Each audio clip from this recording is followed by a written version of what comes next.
Hey guys, it's Eddie Green. We're going to talk a little bit outside of the box of the sales process, which is really truthfully what I would consider my claim to fame.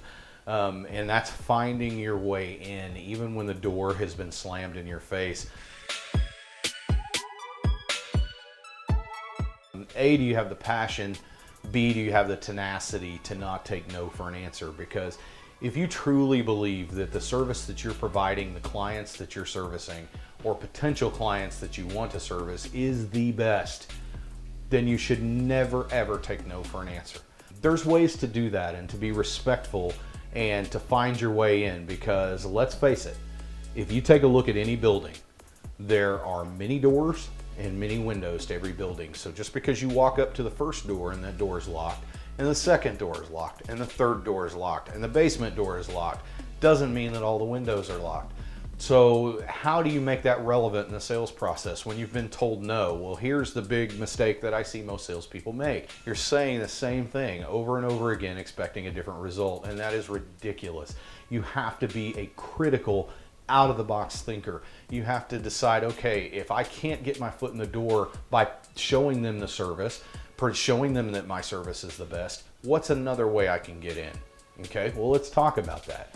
So the front door doesn't always work.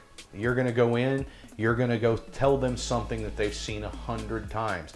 Businesses get solicited by anybody and everybody every day. So how are you different?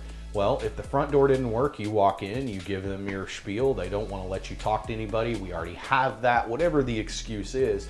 Now all of a sudden you got to go try the side door. So what's a side door? Are you strategically placed in organizations that you could potentially be in front of that COI? Say, for example, it could be a Rotary Club, it could be a Chamber of Commerce, it could be a hotel and lodging association, it could be whatever professional organizations that your company is involved in. Maybe it could be like a BNI or a Gold Star type networking service, but anything that you can do to position yourself strategically to organizations to keep you in front of that COI so that they're seeing you aside from just you walking through the doors of their business to try to pitch them a product or service. So there's that door. Then let's talk about what I feel is the most important door that you can do. If you cannot sell your product or service to them, then how can you be an educator to them? So I'm going to use my last area of expertise, which is disaster restoration. I go in, I talk to them about fire, water, mold, biotrauma, hazmat. They've heard this 100 times. They don't need it. So I walk into a hotel and I find out that one of the big topics in the hotel world currently today is human trafficking awareness.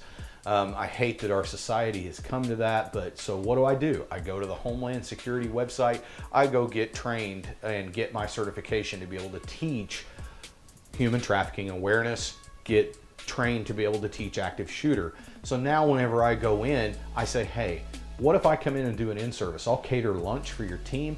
I'll come in and I'll do this training for you guys. This has nothing to do with the area of expertise or the field that I'm working in, but it's FaceTime. I co-brand all my slides and keep that subliminal message up in front of them, and I get to give about a 30-second to 1-minute elevator pitch over what I do. Now, not only am I talking to these different organizations like hotels or assisted living or places like that, now I'm being asked to come public speak in front of large volumes of people.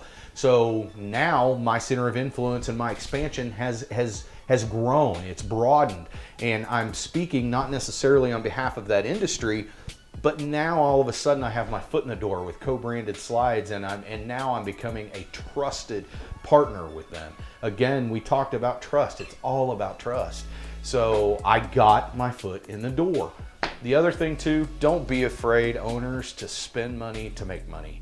Look at doing some strategic sponsorships with these organizations. Maybe be a platinum level sponsor, maybe be a bronze sponsor, something that you can do that's going to get your salespeople up in front to be able to give a pitch, and then it's going to put your logo on their literature, and you're going to get to go to their awards banquets and things like that. And it's just like, you know, this association brought to you by your business name as this sponsor. So don't be afraid to spend money to make money. Track your ROI. Hold the people that are attending these organizations accountable for that ROI. If they're not actively, you pony up the money to go sponsor and they're not actively attending these events, that's a conversation you need to be having with the person that was tasked to do that to ensure that you're going to get the ROI. The one thing that I always did, I answered to the owner of our organization about ROI, and every single year we delivered. And it was because of passion, it was because of integrity, it was because of being able to get in front of these people and finding our way in the door. I've got so many ideas on this. I would love to hear your questions on how we can make you successful. Don't hesitate to shoot them over. You can either ask us here or shoot us an email. We're always here to help.